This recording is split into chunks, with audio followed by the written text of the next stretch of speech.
All right, Rita.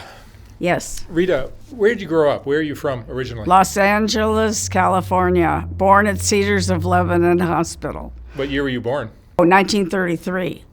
So that makes you 90. 90.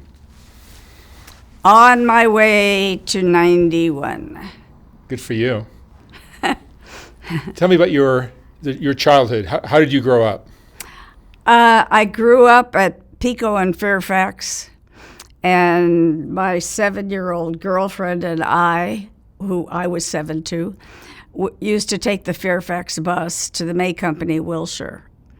And we'd go sit at the top of the 5th floor and watch the people that came up the escalator. And it was so much fun for Fern and I. And we just came every day because it was fun until we were found out. Then it wasn't fun. Because my mother, God bless her, never got out of bed, not to go to school with me or for me, not to do anything. She had a full-time housekeeper for 18 years, and Freddie really, literally raised me. What was wrong with your mom that she didn't get out of bed? She was just ill, both in the body and definitely in her head.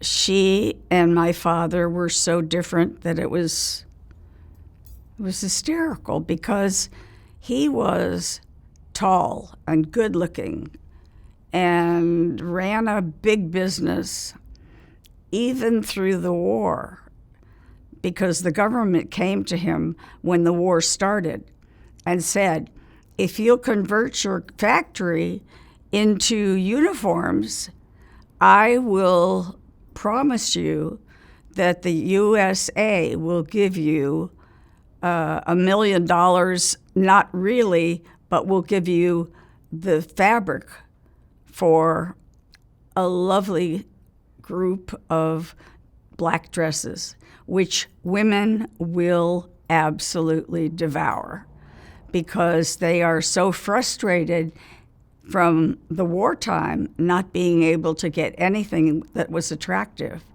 that they'll buy it. So my dad did exactly that. The government gave him 50,000 yards of black, I believe it was rayon, but I'm not sure about that.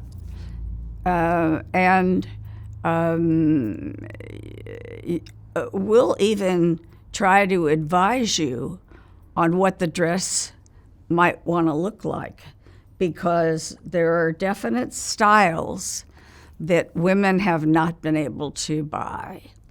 And the little black dress, you know, that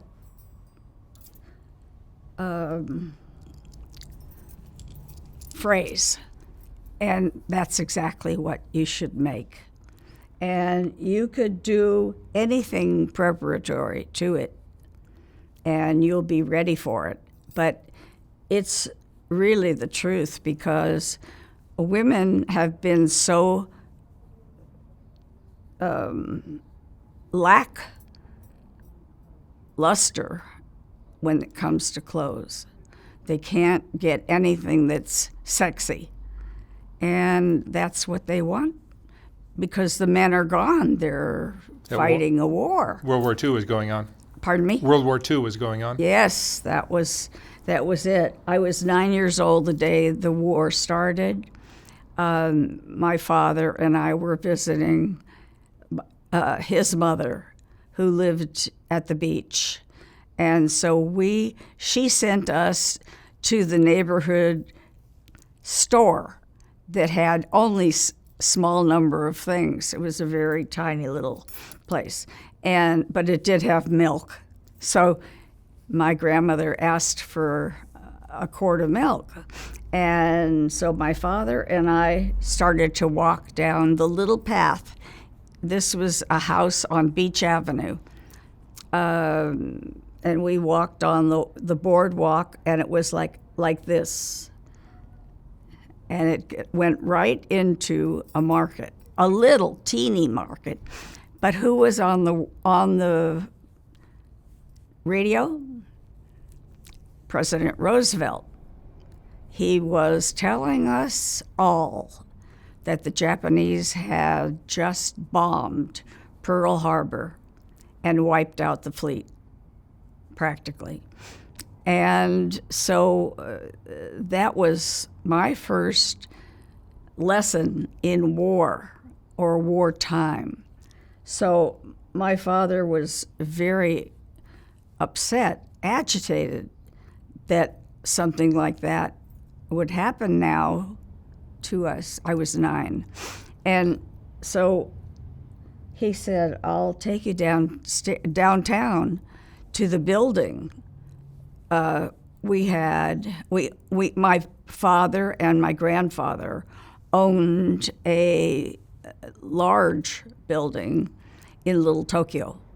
I used to do Google searches for my own name, and I was always really disturbed what I'd find. Seeing my personal information out there for anyone to grab, it's just uncomfortable. That's why I've started using Aura, the sponsor of today's video. Aura not only shows me which data brokers are peddling my info, but also takes action by sending opt-out requests on my behalf. Data brokers are making a fortune by selling our personal information to anyone willing to pay for it. It's not just harmless information and marketing stuff. They're selling everything from your email, home address, to your health records, even details about your relatives. Cleaning up my digital footprint isn't just avoiding scam emails. It's about protecting myself from potential hackers who could exploit that information and wreak havoc on my life. And recently, AT&T revealed that over 73 million customer records of both existing and former customers were released onto the dark web. They recommend those affected use strong passwords, monitor account activity, and consider credit freezes or fraud alerts from credit bureaus. Well, Aura does all of this for me. And best of all, I don't have to download several different apps just because a company couldn't keep my data secure.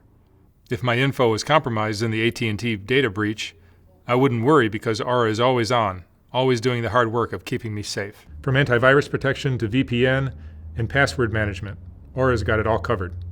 It's like having a digital security guard on duty 24/7.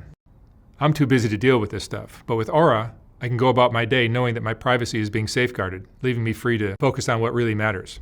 So if you value your privacy as much as I do, go to aura.com/soft white underbelly to start your 14-day free trial. The link is in the video description box below. And now back to the video. But they were taking the Japanese away. So it wasn't, so this was a different day than when I heard President Roosevelt, make the announcement. And the different day that my father took me downtown to the building, which I had been to before, but not many times, and I had little remembrance of what it was or, what it wasn't was. It wasn't. And so he took me down to the building maybe a week or two later. And as we drove into the complex, which was just straight on East First Street, it's still there, by the way, and the military was driving trucks into the area because it was primarily a Japanese area. It was called Little Tokyo. And my first remembrance of that was awful because I had been taken to the building many times, and I had observed that there were a great deal of Japanese in the area, and in our building, it was almost all Japanese. And the first floor, remember Florsheim Shoes? Well, that was the tenant on the window of the first floor. And he had every kind of Florsheim shoes you could think of. And what was impressive was that there was an army truck there. and they were loading Japanese into the truck. And what was so upsetting to me was I knew this little old man because he was the first tenant we had. And why he was the first tenant we had, I have no reason to know. But he was like maybe 5'2" or 3". He was a little tiny man.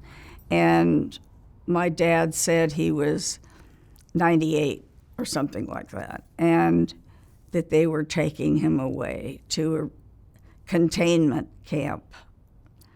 And we all know what that turned into, and it was pretty terrible and upsetting for me to see this little 98-year-old man being helped up this ladder, and he could hardly walk anyway. What do you do when you're 98? I don't know. I'm not, almost going to 91, and I'm feeling that way. Anyway, so he was a sweet old man. What do you remember of World War II? How did it change your life? Oh, how did it change my life? Well, when I heard that Pearl Harbor was bombed, it didn't mean much to me because I didn't know where it was. I mean, I was 9, so I had never been to Hawaii. My parents never went anywhere except Palm Springs. And so when I saw Mr. Nishikubo climbing up into that truck, aided by a soldier, I was pretty upset because that little man we always went in and talked to. We brought him a goodie that was American instead of Japanese. And it really upset my 9-year-old way of thinking. So that was what I had to deal with first about the war. Anyway, so I said, "What does this mean, Daddy? Are they going to do something to those people or send them back to Japan?" He said, "Well, we'll have to wait and see. It's too early. But this bombing just happened yesterday or today. So that's what the government feels, that the Japanese are our enemy." And, you know, I'm not sure that I believe that they are our enemy, but we'll have to wait and see. It's an interesting time in my 9-year-old life. And he said, "I'll take you up to the camp when I find out where it is." So that was my promise, and it was nice because I wanted to follow that little man that I grew up with, really. And so that was first in the war that touched me.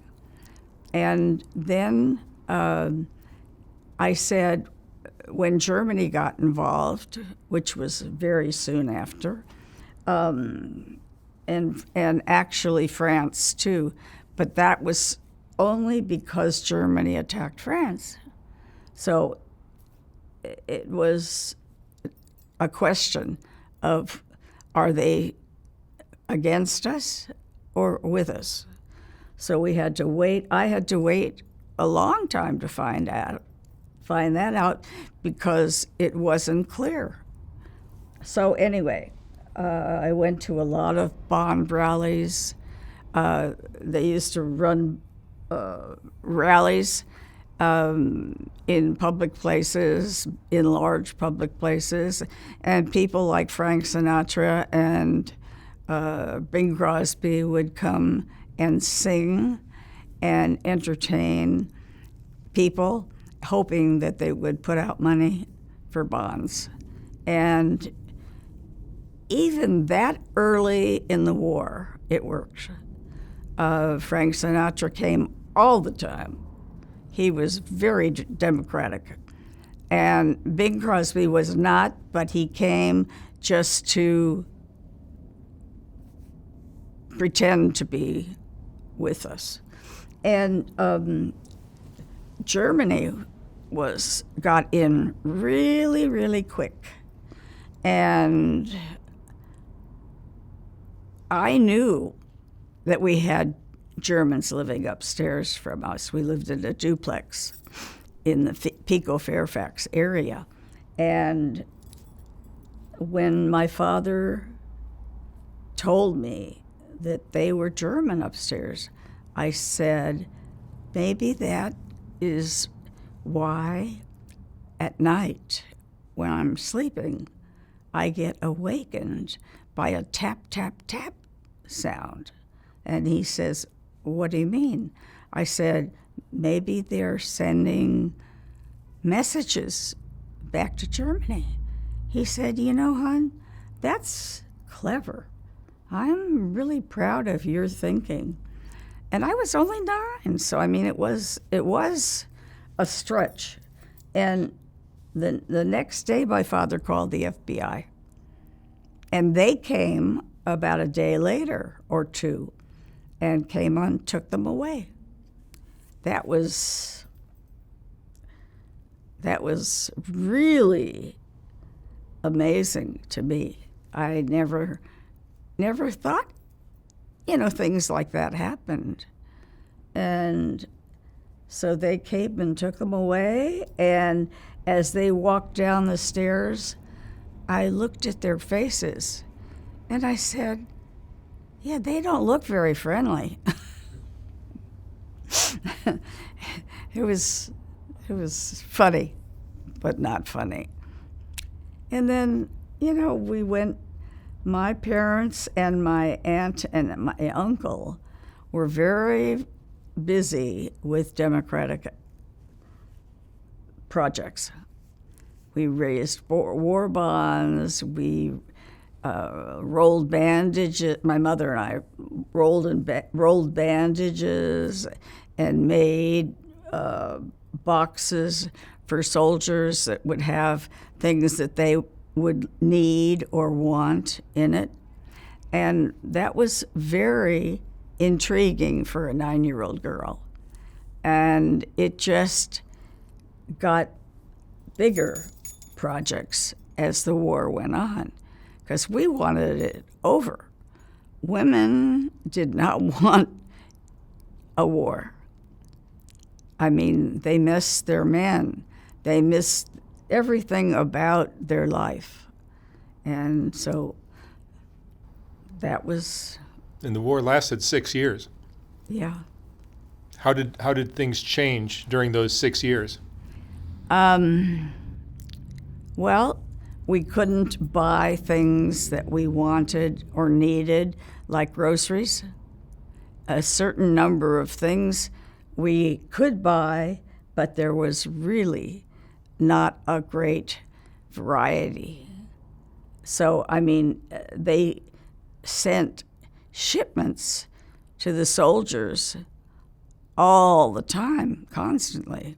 And anything for the Red Cross needed was immediately shipped. So it was out of the stores. So when you walked into a market, there was little on the shelves. And that was shocking, to a 9-year-old girl. So I think that was nearly blew my mind, to say the least. When I was taking the bus from my house, not really from my house, but from the corner, and going down to a market to do some shopping for my mother's housekeeper, a man was sitting on the bus behind me, and he said, I mean inside the bus, but he's the seat behind me. Anyway, he said he was talking to his friend, and he was talking about the war and about what it meant to him. And he said, if those goddamn Jews weren't over in Germany and all the middle countries, we wouldn't be in this mess. The goddamn Well, I knew that word, and I was only 9. I knew the word, but I was told by my father not to use it because it was derogatory to our religion. And so I sat down in my seat and tried to forget what the man said, and I couldn't forget it. And I said, "Tell me what you said." And he said, "Oh, those goddamn And I went like this. Pew! And he didn't know what hit him. It was stupid. I wasn't that strong. I don't know why I precipitated it. It could have been a bad scene for me, but it was bad enough because I felt awful and I was highly insulted, and I just walked off the bus. Fortunately, he had to stop, so he stopped and I got out. And it was a real lesson and experience for me. The only reason I knew the word was because at some of the big meetings that the Democrats had, they'd have a person that was anti-democratic, and they always related it to Jews. I don't know why. I don't really think that was a proper, put together. It didn't have to be somebody Jewish. It was just that somebody made up their mind that that's what the reason was, just like Adolf Hitler. So, and I knew that, so. You guys had television back then? No, not yet. Not yet? No, about maybe a year later or 2 years later, we had, we had the television that was this big, Black and and white. the entire neighborhood wanted to come in because they knew we had one, and it was a great big cabinet and this little anyway, it was fun to go to the rallies because there were always important people there, and something about me must have been attractive because Frank Sinatra, who was sitting in the first row, 7th seat. How do I remember that? I don't know. But he said, "You're a really pretty girl. Why don't you come sit on my seat, on my lap?" And I said, "Dad?" He said, "Oh, go, it's no big deal." And later in my life, I learned it was a big deal and I shouldn't have done it, but that's that. You sat on Frank Sinatra's lap. Yeah, Wow. when I was 9. 7th seat in the row. I counted that. I got out, when I got off his lap, I went over and stood, and which was too funny even to me. When the war ended, did things change dramatically? Absolutely. Tell me how things changed. Well, they exchanged uniforms. I mean, from my dad's factory, he had 60, I think, seamstresses. And then he had like 10 cutters, and there's some women that just finished the garments, and they delivered to a certain place the finished uniforms. And then when the war was over, the day it ended, you can't even believe it because it's too hard to believe, they delivered 50,000 yards of black rayon crepe is the word for the fabric. And my dad's designer designed a dress with a flap over top like here, slit up to here, and string sleeves. But they weren't sleeves, they were just to hold the dress up. And it did exactly what they told him it would do. Every woman in America had a Karl Naftel black dress. And I have the ads, you know, some of them, and the girls have some of them. And her daughter, which is a funny little story, has nothing to do with the war, but it's so cute. It was hard to find a Karl Naftel label after he gave up the uniforms because they didn't have to use them if they didn't want to. They didn't go with the uniforms, but they went with the regular dresses, which he made, I don't know how many, but do you remember, Randy? I think he made 40 or 30 or 40,000 of these little black dresses.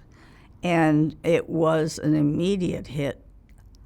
And you can see them hanging in certain things that record old things. And that's the way, I think, isn't that the way Hannah found it? They sell them on eBay. eBay. They're So, collector items. huh? They are collector's items. And she bought one, but it wasn't the black. It was a different color. And she was so excited when she did it that she immediately called me. And I think I called her mother. And it was hysterical to see her daughter wearing a wartime dress. And it was, she was so thrilled to buy it on eBay. What were things like in 1945 when the war ended? How did life change in the United States? How did it change again? Well, things got a little easier in general. The things that had been out of the markets or out of the other stores reappeared. When my father used to go to work on Saturday, it was a day for friends and relatives to come down and buy a dress if they wanted to. I had them in my house for years, every day, and I had a whole clientele, that came, which was really not right, I admit. I got the money and then gave half of the money to my father. And that was not right because that was depriving stores of what they exactly wanted at that time. So my dad said, don't go out of your way to tell anybody. Just do what you're doing and it'll be all right. And sure enough, my neighbor across the street reported me to a big chain of stores. And she said, they'll never buy from Carl Naftel again or his daughter. They didn't seem to understand that. They came to me. I had like 300 clients, which was sizable for just a house. And they loved getting the deal that I gave them, which was just a bit over wholesale. Do you remember the day the war ended? Oh yeah, but can I remember now? Sweetheart, I'm 90. It's hard to remember things that happen. But certainly morale changed. Oh, absolutely. In the country. Yeah, in the country, the morale was much boosted, and women were thrilled. They had a black dress, and my father got into manufacturing all the other things, dresses that he made normally. And that was fun. And that was really one of my favorite experiences because it was the first real modeling I had ever done. I had done all kinds of little stuff, but I'd never been in a major manufacturer's place where he wanted me to model for his clients. That was great because I worked all the stores in Beverly Hills, Saks, Magnons, all of them. And what wasn't in Beverly Hills, I worked there too, because I had no problem getting work. And my girls were never left with babysitters. They were left with my mother's housekeeper. And she was reliable, and she adored them. And that was terrific. And that was the best thing that my family ever did for me because I did earn money that way. And I also got new clothes. And I was married 3 times, and my husband's never had to buy me clothes. I had more than I needed. Did that stop me? No. The economy recovered nicely after the war. Well, yes, after that war, it seemed to recover quite well. And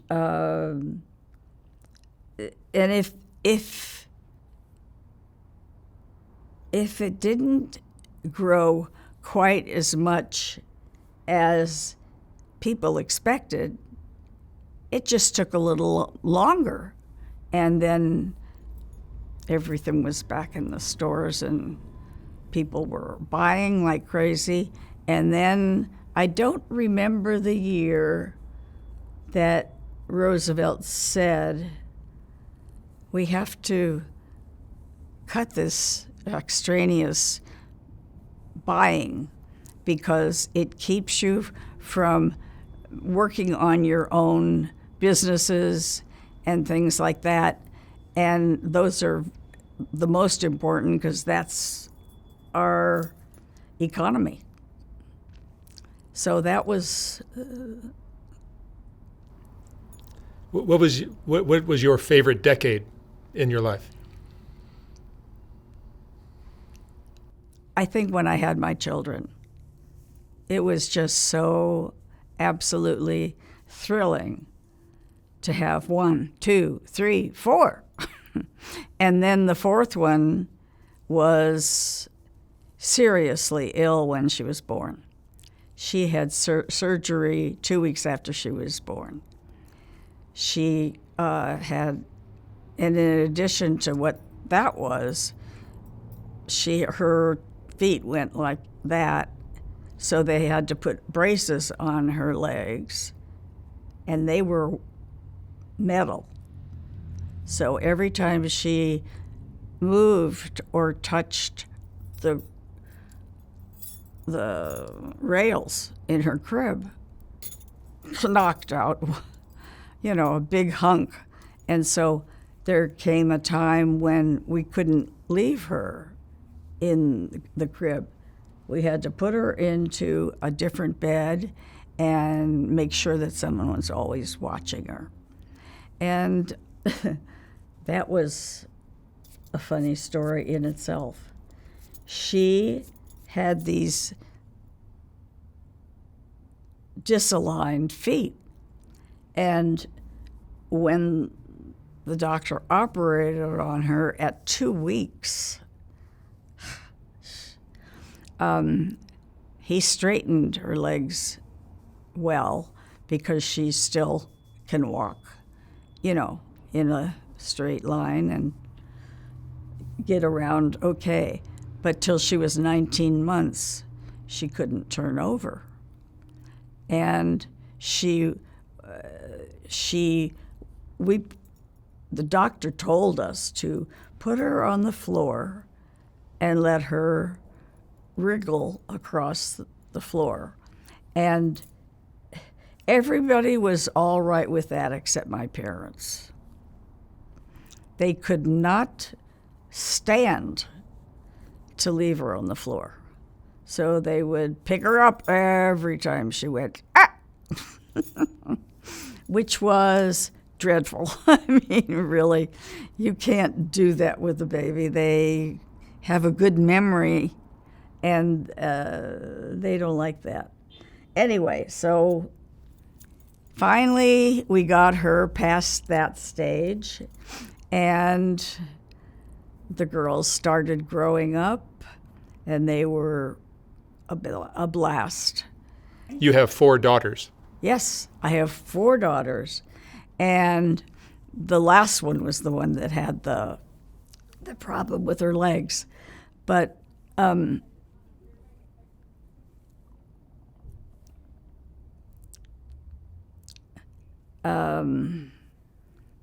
when she was 19 months, that's when she finally could turn over and almost stand.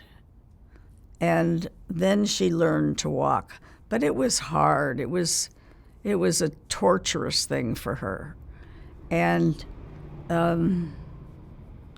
I mean, it was reminiscent of my birth because I had a serious disease that nobody knew how to treat.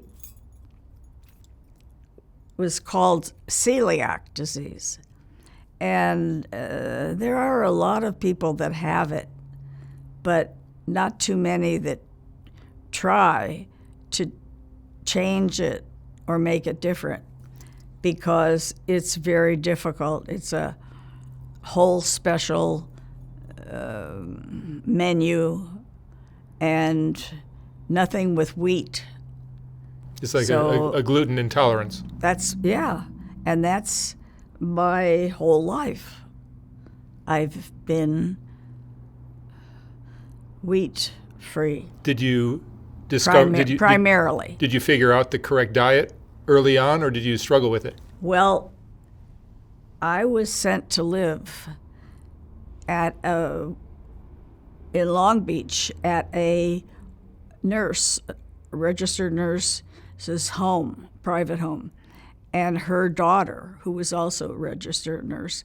There were 7 of us, and we were not all celiac. We were all different things. So there wasn't a day that went by that they didn't have to make a run to Children's Hospital with one of us. And it was very sad that I couldn't live at home until I was 6 years old. And I rarely saw my father and my mother, who I described to you. She couldn't come to see me because she didn't drive and she didn't care to learn. So I had a lonely kind of a life until I came home at 6. And then I immediately was placed in school, which I think was a good thing in the end. But it was very difficult because I had never had any training or anything like that. And the kids that were in the place I lived were all different kinds of problems. So I didn't keep in touch with them either, which seems to me ridiculous because I was there for 6 years.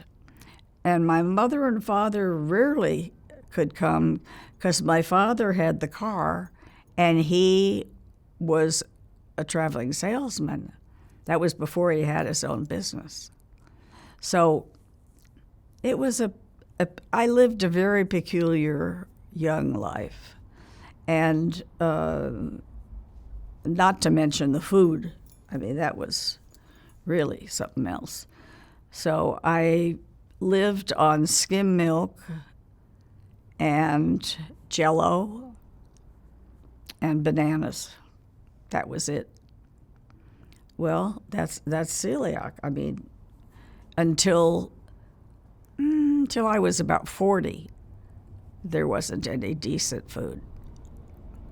And then when they started making it, they went all out. And I pretty much can eat anything except wheat. And if you know it's wheat, you just don't do it. And my daughters all catch me every time I deviate. And I really am careful. I don't want to suffer because it's not worth it. Why bother? Who would you say was the love of your life? The love of my life. Oh. A guy I met this guy who was the second person in my life.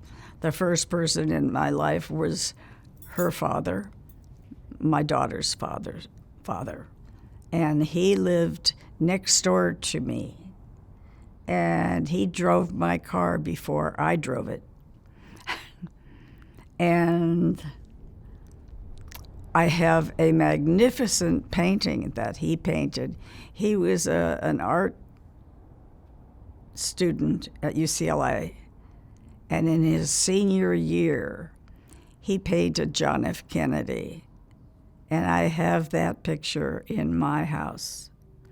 And it is an amazing picture. Everybody walks by that picture and goes, "Ah," because it looks more like John F. Kennedy than he did, because Robert was a magnificent painter. Unfortunately, the rest of him wasn't that marvelous. except that I have 4 daughters, and they were all from him. So that's not too bad. What would you say is your biggest regret? My biggest regret. It couldn't be marrying Robert, and I've said this 100 times, because I wouldn't have my daughters, and they mean the most to me of anything in my life. My 4 daughters are so special. They're just, and they do anything and everything for me. So I just had a 90th birthday, and I don't know whether you heard anything about it, but the girls took over a brand new hotel in Santa Monica, the Proper. And we had, I think, almost 100 people. And they were all family, pretty much. I didn't get to have most of my friends, but the family was all there, including 2 little babies. And they were the youngest of all our children. And I took pictures. I didn't. My daughter Ronnie did. She hired a fabulous photographer. And don't ask me his name, I don't remember. And he took pictures, very captivating pictures, because it was me in the middle of one group. And as a gift after the party, I gave them each a framed picture of me with them. And it was such a hit that, I have some extras now, and I'm going to take them to an art class that I go to at where I live and give them to my teacher and let her figure out how to cover the writing that we had put on the frames. They're real wood, and it says Rita's 90th, and then it has the date and some little gadgets on the ends. And I think she will make it into a real terrific project, because Kate is just fabulous. She is a known mosaic person. She makes great big mosaics, and they're very expensive. Anyway, that's that part. Life has changed so much throughout your life. 90 years is a long time. How have things changed? What are the biggest changes you've seen, like between the middle of the 20th century and today? Well, I think that I have developed a nice group of friends at Brookdale, where I live. And our favorite thing to do is to play mahjong. And I never knew how to play mahjong. My mother never played cards or did anything. And so I never picked it up. And here I am, 90 years old, and I just learned a new game. And it's such a good game. And we play it probably every night after dinner until maybe 8:30. So like from 6:30 to 8:30 or something like that. And sometimes not. But it's an easy game to learn, and it's wonderful to play it. It's fun. But do you think life is getting more difficult today than it was 40, 50 years ago? When I was growing up, or Yeah, like when you were. I think for younger people, I think it's definitely harder because there's so many rules in place now that you have to obey in order to live the way we live, which is extraordinarily light, if that means anything.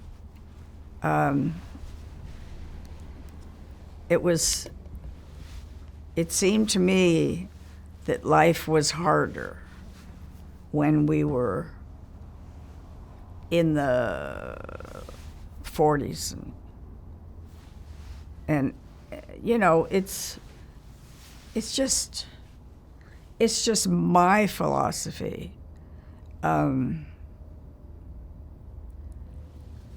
My girls were mostly at home. They had boyfriends here and there, and the one that had the one steady one was Robin. She and Paul met when they were 14, and they've been married almost 50 years, from age 14. So that's a pretty good record, for happiness. They have 2 children who have 3 children, and it's wonderful. I just had Robin's oldest daughter over on Monday with the 2 babies. And Owen is 19 months, and the new baby is 5 weeks or 6 weeks. And it's such a different world, and yet it's the same. I think every generation grows up relatively the same way. They have their good things and they have their lousy things, and sometimes the lousy things outweigh the good things, and that's a shame. Like, I didn't tell you that my first date was not my husband, but Joel Gray. You remember him? He lived a block from me, and he used to see me walk past his house on the way to school. And I guess maybe it took him some time to get the courage up to say something. I don't know. So one day he walked to our mutual corner, half a block up from him, half a block from me. And he said, "I'd love to take you to the movies." And I said, "You look like Joel Gray." Joel Gray, the actor. Yeah. Actor, dancer, singer. Yeah, he did many things. All of those things. Yeah, he lived a block from me. And I never saw him before that because I walked that way to school every day. I went to Carthay Center School, which was right on Olympic, and I had to pass his house. So that was, I always credited Robert with my first date, but that's not true. It was Joel Gray at the movies. What advice would you give to someone in their 20s or 30s who has their whole life ahead of them? Advice about what in particular? How to live a life, how to be happy. Oh, how to be happy. Well, I feel that I have lived a very happy life. I mean, considering all the things that I've been through, I've had many falls and many operations to correct something, but I'm fine. And at 90, I think that I am hopefully over the top with anything more. Randy was saying we have to start making arrangements for your 91st birthday. No way, let's not think that way yet. I'm too young. I don't want to have another birthday yet. So that's, and Ronnie is the one that plans them, and she is miraculous. You would think she was a caterer. She is unbelievable, just unbelievable. Your family is very important to you. Pardon me? Your family is very important to you. Yeah.